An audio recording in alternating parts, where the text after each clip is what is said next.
হাই friends, মই ৰঞ্জন দত্ত আৰু আপোনালোক আছে মোৰ চেনেল এমুকুৰা হাঁহিৰ সৈতে। আৰু আজি মই কোনো ব্লগ কৰিবলৈ যোৱা নাই, কোনো ব্লগ ভিডিঅ' বনোৱা নাই। আজি মই বনাম এটা আপোনাৰ ৰেচিপি, যিটো ৰেচিপি একচুৱেলি কি নাম দিম মই তাক ভাবা নাই এতিয়ালৈকে। মই নিজৰ আইডিয়াৰ ফালৰ পৰা বনাইছোঁ আৰু বহুত সহজ এটা আপোনাৰ ৰেচিপি, যিটো আপোনালোকে ঘৰত ট্ৰাই কৰি চাব পাৰে। এতিয়া তেন্তে ব'লক মোৰ পাকঘৰলৈ যাওঁ, তাত গৈ মই কেনেকৈ ৰেচিপিটো বনাওঁ আপোনালোকে শিকি লওক আৰু আপোনালোকে ঘৰত বনোৱাৰ চেষ্টা কৰিব পাৰে। তাৰ আগতে খালি ভিডিঅ'টো চোৱাৰ আগতে মোৰ এই চেনেলটো যদি আপোনালোকে ছাবস্ক্ৰাইব কৰা নাই তেন্তে ছাবস্ক্ৰাইব কৰি দিয়ক আৰু ছাবস্ক্ৰাইব বটনৰ কাষত যিটো বেল আইকন আছে সেই বেল আইকনটো আপোনালোকে ক্লিক কৰি দিয়ক আৰু লাইক কৰক, কমেণ্ট কৰক আৰু কিবা ক'ব থাকিলে মোৰ কমেণ্টত আপোনালোকে গৈ কমেণ্ট কৰিব পাৰে। ধন্যবাদ।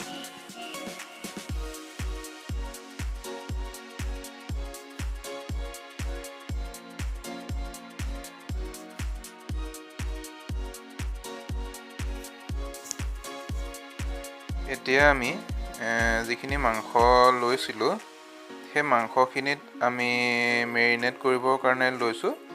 ইয়াত এতিয়া পেষ্টখিনি যে দেখিছে, এই পেষ্টখিনিত মই পিঁয়াজ, নহৰু, আদা, বিলাহী, কেঁচা বাদাম, কিচমিচ আৰু আপোনাৰ মছলাৰ গুড়ি, জালুক কেইটামান আৰু আপোনাৰ পকা জলকীয়া এটা আৰু নিমখ অকণমান দি এইখিনি মই মিক্সিত পিচি লৈছোঁ।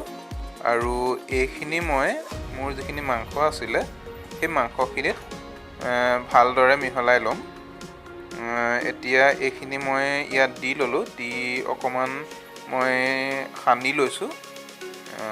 সানি লোৱাৰ পিছতে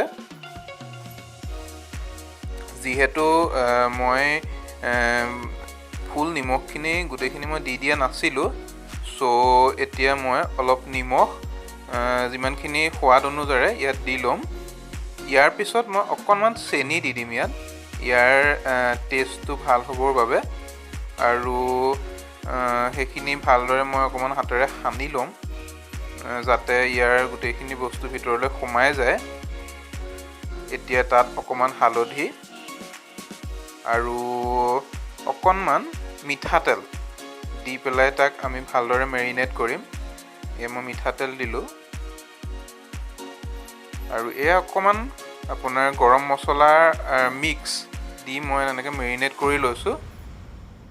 এতিয়া মই কেৰাহীত তেল গৰম কৰিছোঁ। কেৰাহীত তেলখিনি গৰম কৰাৰ পিছত মই আলু এটা সৰু সৰুকৈ কাটি সেই আলুটো অলপ ভাজি ল'ম, তেতিয়া ৰংটো অলপ ভাল হয়।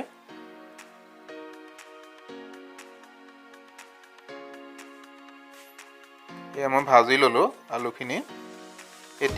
এতিয়া মই গৰম তেলত অকণমান চেনি দি লৈছোঁ যাতে ৰংটো আহে। এতিয়া চেনিখিনি অকণমান ফুটাৰ নিচিনা হ'লে তাত আমি যিখিনি মেৰিনেট কৰা মাংস সেইখিনি দি দিছোঁ। একচুৱেলি মই মেৰিনেট কৰাৰ পিছত মাংসখিনি অলপ দেৰিৰ কাৰণে ফ্ৰিজত ৰাখি দিছিলোঁ আৰু এতিয়া সেইখিনি মই ভালকৈ ভাজি লৈছোঁ। অলপ লৰাই দিম ভালকৈ যাতে তেলখিনি মাংসখিনিৰ ভিতৰত সোমাই যায়। আৰু এতিয়া আমি এখন ঢাকনাৰে এইখিনি ঢাকি দিম যাতে ইহঁতি মাংসখিনি ভালকৈ সিজে।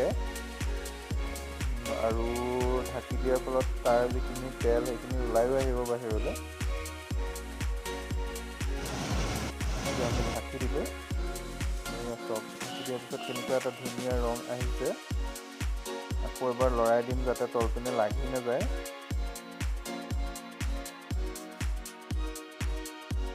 দেখিছে ৰংটো, কালাৰটো বৰ ধুনীয়া এটা গল্ডেন কালাৰ আহিছে। আকৌ এবাৰ আমি ঢাকি দিম বস্তুটো।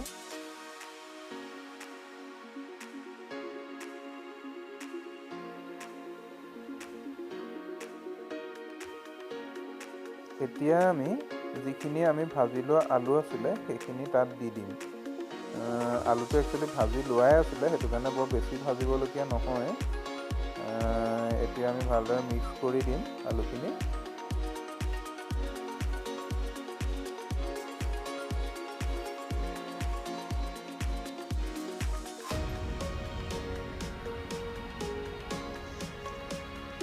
এতিয়া আকৌ এবাৰ ঢাকি দিছোঁ।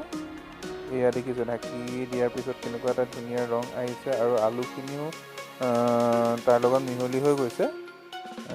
একচুৱেলি আলুটোৱে আমাৰ যিটো গ্ৰেভি সেইটো অলপ মানে ডাঠ কৰিব আৰু এটা বৰ ধুনীয়া স্মেল আহিছে ইয়াৰ পৰা। হয়তো সেইটো মই আপোনালোকক ক'ব নোৱাৰিম, কেনেকুৱা আপোনালোকে বনালে গম পাব।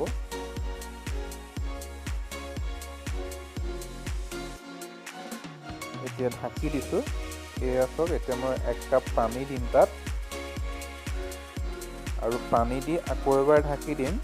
আৰু যেতিয়াই ই উতলিবলৈ আৰম্ভ কৰিব তেতিয়া আমি ইয়াক নমাই থৈ পৰিৱেশন কৰিব পাৰিম।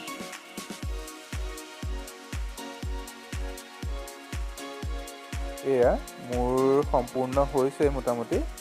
এয়া এতিয়া আপোনালোকে ৰুটি বা নান তেনেকুৱা ধৰণৰ বস্তুৰ লগতো খাব পাৰে বা ভাতৰ লগতো খাব পাৰে। খাই চাব, বনাই চাব, কেনেকুৱা পালে মোক জনাব। ধন্যবাদ।